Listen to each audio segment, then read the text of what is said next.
أنا لا أحتمل الخطأ ولا بد أن أواجهه وبكل عنف، فما رأيكم؟ إذا كنت لا تحتمل الخطأ فهل أنت أيضا لا تحتمل أخطائك الشخصية، ولا تتساهل مع نفسك وتبقى شديد مع غيرك؟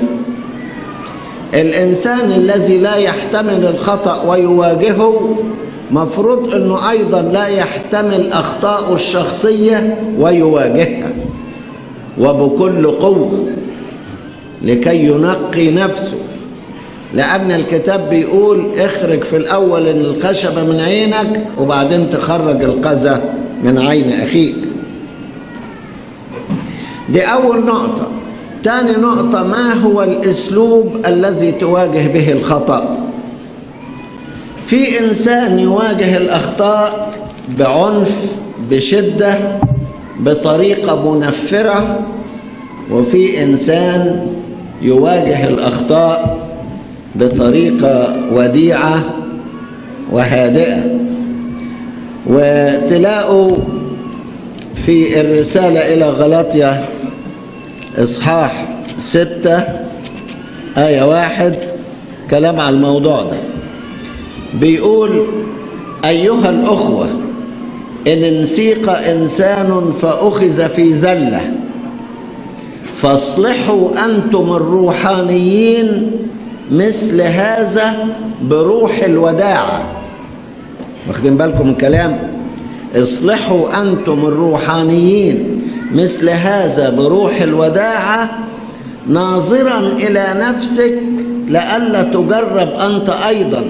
احملوا بعضكم أثقال بعض. ادي الكلام. فأنت ممكن تلاقي خطأ، عالجه بروح الوداعة، ولكن هذا لا يمنع ان الذين في مسؤولية محتاجون احيانا ان يأخذوا بعض الاخطاء في حزم لئلا يفسد المجموع كله ولئلا تنهار الكنيسة.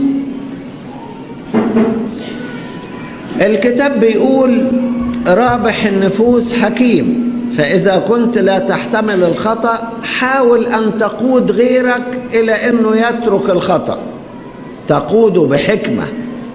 وهذه الحكمة شرحها القديس يعقوب الرسول في الإصحاح 3 من آية 13. بيقول: من هو حكيم وعالم بينكم فليري أعماله بالتصرف الحسن في وداعة الحكمة، ولكن إن كان لكم غيره مرة وتحزب في قلوبكم فلا تفتخروا وتكذبوا على الحق. ليست هذه الحكمة نازلة من فوق، بل هي أرضية نفسانية شيطانية. لأنه حيث الغيرة والتحزب هناك التشويش وكل أمر رديء. وأما الحكمة النازلة من فوق التي من فوق فهي أولا طاهرة، ثم مسالمة، مترفقة، مذعنة، مملوءة رحمة وأثمارا صالحة، عديمة الريب والرياء، وثمر البر يزرع في السلام من الذين يفعلون السلام.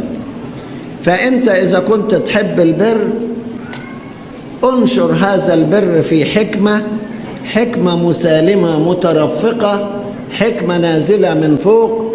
لكن في واحد ما يعجبوش الخطأ، يلخبط يمين ويلخبط شمال ويشخط وينطر ويخسر الناس، والناس يقولوا بقى ده إنسان بتاع حق ومنظره وحش بهذا الشكل، قاعد يتنرفز ويخبط يمين وشمال. لا، إذا كنت أنت حقاني خليك حقاني مع نفسك ودافع عن الحق بطريقة سليمة.